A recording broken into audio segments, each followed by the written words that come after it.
This was Young Thug supposed to told Lucci. Multiple times at a vehicle owned by Rayshawn Bennett. That's Lucci. A black and red Mercedes G-Wagon.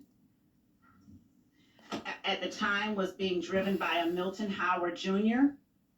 It was after that incident, later in August 2019, that defendant Williams posted on his page the language YFN, if I ain't like what you do for your mother and kids, I would have been killed you. That's what he told Lucci. Deleted from his account.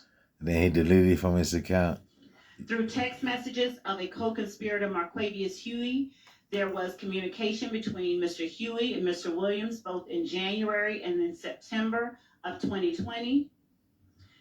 On January 19th, 2020, Mr. Williams sent a flyer to Marquavius Huey with the performance location of Rayshawn Bennett or YFN Lucci.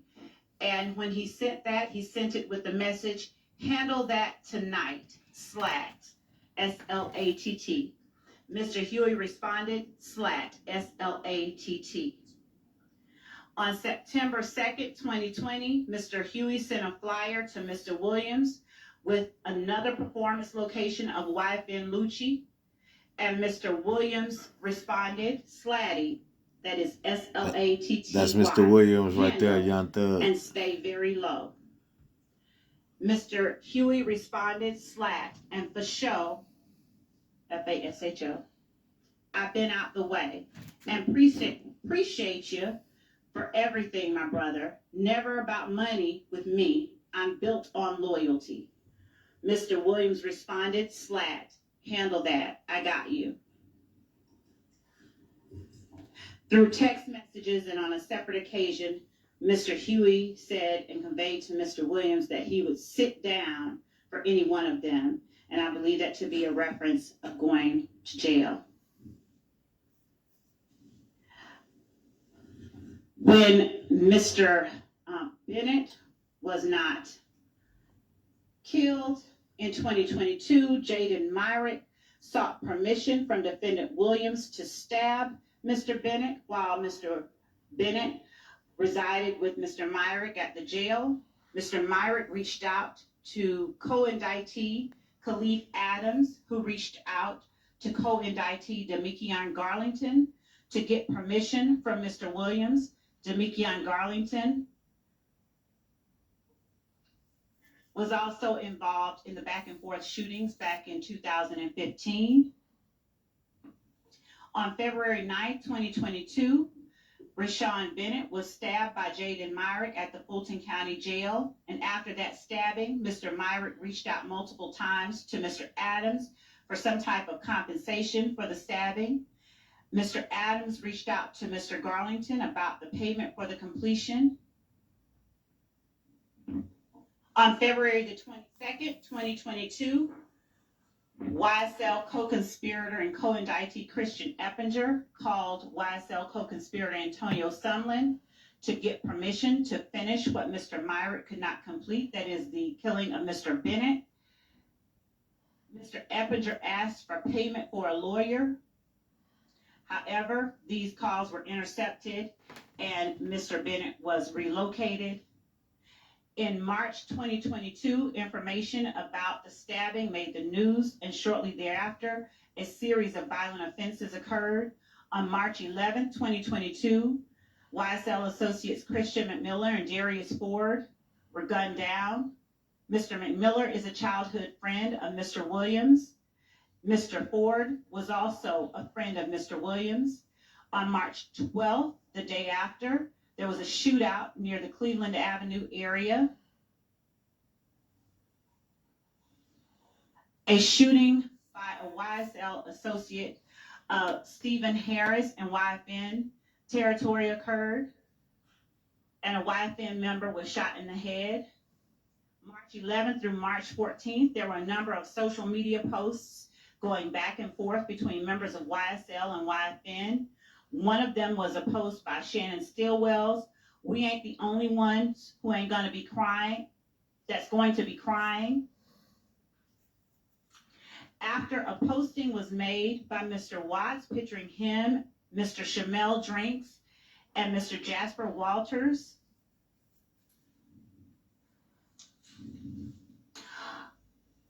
On March 14th, 2022, after YSL members spotted Mr. Drinks at a gas station, Mr. Drinks was gunned down as he drove away from the gas station and waited at a red light. Later, Mr. Stillwell, Mr. Nichols, Mr. Garlington, and Mr. Farley were all charged with the murder. That is one of the acts that we are still would anticipate the court seeing the evidence of during the course of this trial. After grand jury warrants were issued after this indictment for Mr. Williams and 27 other co-conspirators, following searches of phones, wiretaps, and other information that led police to understand the role that Mr. Williams played in the YSL street gang and enterprise. Mr. Williams' home, he was arrested at his home and a search warrant was executed inside his home. While at his home, a sale amounts of illegal narcotics, including those that he is charged with in this indictment, was found. Also found was the machine gun with which the defendant has been charged in this indictment.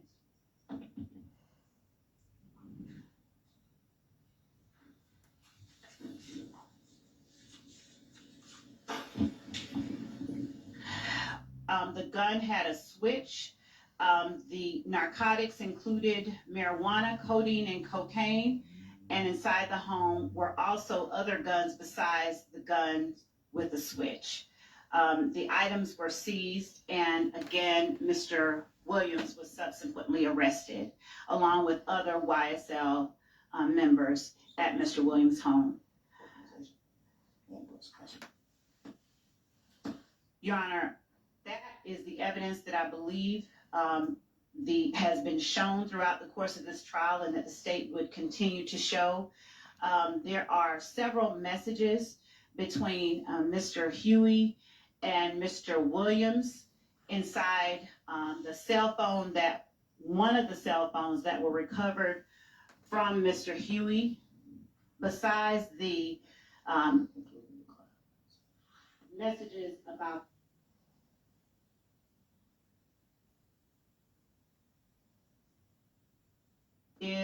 tells Mr. Williams he has a new number.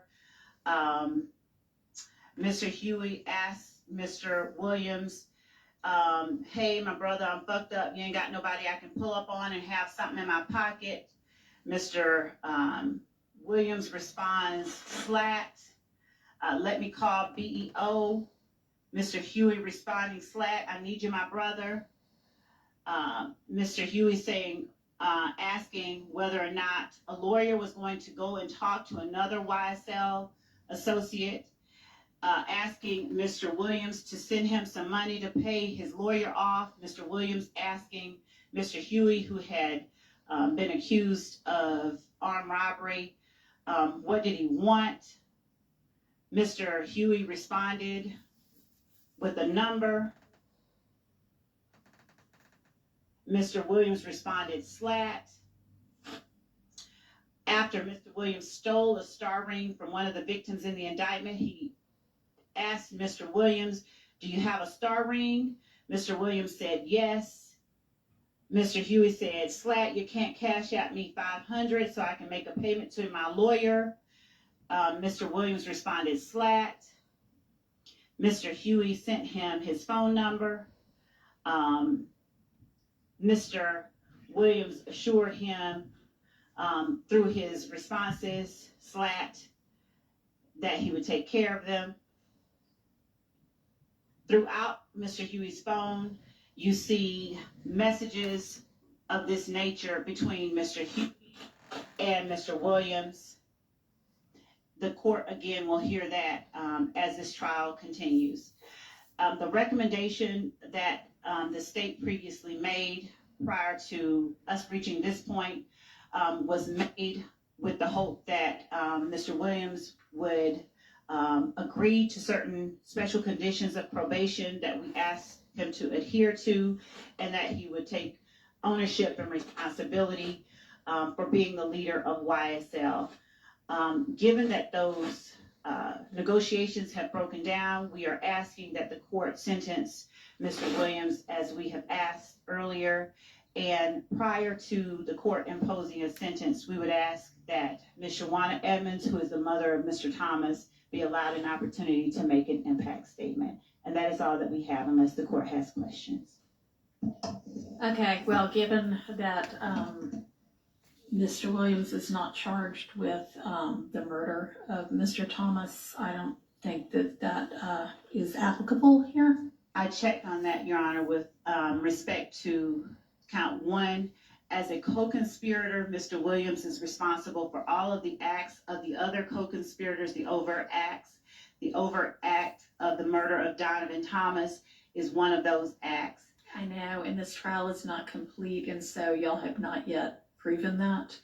Not to mention that you dismissed the murder charge against one of the co-defendants who already fled, so. Not for that case, Your Honor. That was Mr. Dreams. Okay. We have not dismissed any. All right, well, if there's a conviction on the RICO or murder count following the close of this trial, that would be the appropriate time for the victim impact statement to be made. All right, Mr. Steele or Mr. Adams, does the defense want to put anything on the record? Obviously, you need to make a recommendation. Yes, Your Honor. Go ahead. Many of the statements made by the prosecutor, we vehemently disagree with. The prosecutor misstated many pieces of evidence and then took liberty that that is the state's theory. Mr. Williams has tendered a nolo contendere plea to the RICO conspiracy count. And in that count, there are several overt acts. And the first one, Your Honor, deals with a traffic stop. It's on September 9th of 2013. And I won't go through every one because it might take a long time, but just for completeness for this, the court knows, Mr. Williams is driving a car. There is a dash cam video of the stop. The officer who testified at the trial 11 years later, the case was, a gun was found under the passenger seat. Mr. Williams is not tied to the gun. He is not convicted of that. And the dash cam video, as the officer said, would have picked up sound as well as definitely video, was never turned over to us, supposedly lost. Could not explain the loss. The armed robbery in another overt act of Mr. Dodson, D-O-D-S-O-N, has the following information. The state only, because we haven't called witnesses yet. So the state put up a man who said nothing except, "I don't recall." And then they put in his prior recorded jail calls. That man was taken, his name is Mr. Bean, B-E-A-N. He was taken to Grady Hospital and he was spoken with by a detective. The state vehemently accused me of lying to the jury, that the man never went, Mr. Bean was never taken to Grady Hospital, and that somehow I planted on him to say something on a recording where he said, the reason I implicated Jeffrey Williams is because the police told me that it would be easier for me. Then I had to go through the CAD reports and show that Mr. Bean was in fact taken to Grady Hospital, and Mr. Bean on recording told Detective Quinn, who of course told the truth, yes, when I spoke to the detective previously, I did lie. Then what the state doesn't tell the jury is that there's another man in the car. He is shot at the scene, he's arrested, he pled guilty. His name is Fred Prethro, P-R-E-T-H-O. And Mr. Prethro is in the Georgia State Prison System, easy to find. Mr. Prethro was in Grady Hospital also, unfortunately suffering from a gunshot wound. And you could hear the medical equipment behind him. And Detective Williams came in and was recording the whole conversation and said how many people were in the car. And Mr. Prethro names the people. Adrian Bean, who's the gentleman I just said, himself, and Walter Murphy. Are you sure there weren't a fourth person in the car? No. the three of us. The state doesn't call that person. The state does call Detective Williams. So I wanted to ask and inquire on that. The state, to obstruct, if that's obstruction, asked the predecessor court to prohibit me from getting into the fact of any conversation that would have impeached another witness. It's fine. Fred Prethro's on my witness list as well as the detective, and I have the recordings. In addition to that, Walter Murphy gave a statement while in the hospital, and his statement is very interesting. It's two different police reports, signed the same date, which is September 11th of 2013, and on the first 7 lines of the police report, they're identical. Then all of a sudden, when it gets to on the right-hand police report, it says Mr. Murphy stated that there were 3 people, I believe, I have to go back, in the vehicle. On the other police report, it states Mr. Murphy stated there were 4 people. There's no reason that they should be different. They're both signed the same. The state doesn't call that officer at all. I tried to ask Mr. Murphy about it. The state objects, and the predecessor judge sustained the objection. Mr. Williams was not involved in the Mr. Dotson.